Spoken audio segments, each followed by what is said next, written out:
एक भाभी लगभग 1.5 साल से अपने देवर के साथ नाजायज रिश्ते बना रही थी, क्योंकि उसका पति शादी के कुछ दिन बाद ही शारीरिक रूप से विकलांग हो चुका था। इसी बीच देवर ने भाभी से शादी करने का वादा किया और उसके साथ संबंध बनाना शुरू कर दिए। 1.5 साल संबंध बनाने के बाद देवर ने भाभी से शादी करने से इनकार कर दिया, लेकिन उसे भाभी से शादी करनी ही पड़ी। दोस्तों, आइए आपको पूरी कहानी बताते हैं, आखिर क्यों देवर ने शादी करने से इनकार कर दिया और कैसे उसे अपने भाभी के साथ शादी करनी पड़ी। क्या है पूरी घटना, आखिर कैसे देवर ने अपने भाभी को शादी का वादा करके अपने प्रेम जाल में फंसाकर उसके साथ संबंध बनाता रहा, और जब भाभी ने शादी करने के लिए कहा तो उसने मना कर दिया। आइए पूरी घटना आपको विस्तार रूप से बताते हैं और समझाते हैं, लेकिन उससे पहले आप लोगों से बस वही रिक्वेस्ट है कि आप लोग हमारे चैनल पर अगर नए हैं तो बस 1 सेकंड लगेगा, वीडियो को लाइक और चैनल को सब्सक्राइब जरूर कर दीजिए। नमस्कार दोस्तों, स्वागत है आप सभी का हमारे ASN क्राइम अफेयर चैनल में। दोस्तों, ये घटना उत्तर प्रदेश के गोरखपुर के चौरी चौरा थाना क्षेत्र से निकलकर सामने आई थी। यहाँ मनीष नाम के शख्स की पूनम नाम की लड़की से शादी हुई थी।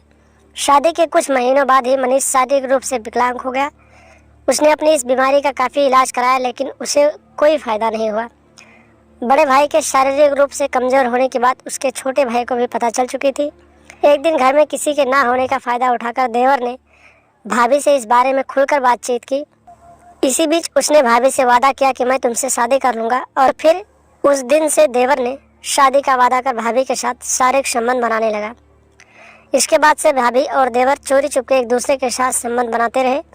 इस बीच भाभी ने देवर से कई बार शादी करने के लिए बोला, लेकिन वो लगभग 1.5 साल से अपनी भाभी के साथ संबंध बना रहा था। एक दिन भाभी देवर से शादी की बात की, लेकिन उस दिन उसने साफ साफ शब्दों में भाभी से कह दिया कि मैं शादी नहीं कर सकता।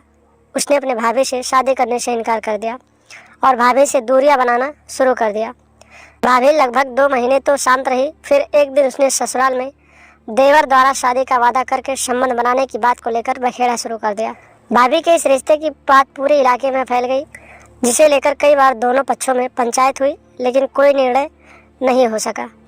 भाभी को अभी कोई बच्चा भी नहीं हुआ था। फिर भाभी ने हर संभव न्याय के लिए पुलिस से गुहार लगाई, जिसके बाद पुलिस ने दोनों पक्षों को थाने बुलाया और दोनों पक्षों को समझाया। दोनों पक्षों में रजामंदी होने के बाद देवर ने भाभी के साथ थाना परिसर में स्थित मंदिर में शादी करी। इस मामले की सबसे चौंकाने वाली बात यह थी कि महिला का पति भी वहां पर मौजूद था। उस महिला ने अपने पति को तलाक नहीं दिया था। इन सब के बाद महिला ने देवर से शादी कर ली, और जब इस बात की जानकारी आसपास के लोगों को लगी तो जानकारी होते ही सभी लोग दंग रह गए। लेकिन ये पूरा मामला पुलिस के सामने था। दोनों ने थाने में एक दूसरे को वरमाला पहनाई। इसके बाद देवर ने भाभी की मांग में सिंदूर भरकर उसे अपनी पत्नी बना लिया। इस मामले में गांव के प्रधान समेत लड़की के पिता व अन्य परिजन मौजूद रहे। दोस्तों, जो हुआ सही हुआ। जब बीज बोया है तो फल तो चखना ही पड़ेगा। इसलिए मैं आप लोगों को बार बार यही समझाता हूँ कि कभी भी इस तरह की कदम ना उठाएं, क्योंकि नतीजे आप अच्छी तरह जानते हैं कि बुरे कामों का नतीजा हमेशा बुरा ही होता है। तो दोस्तों, आप लोग भी आपराधिक मानसिकता को समझें।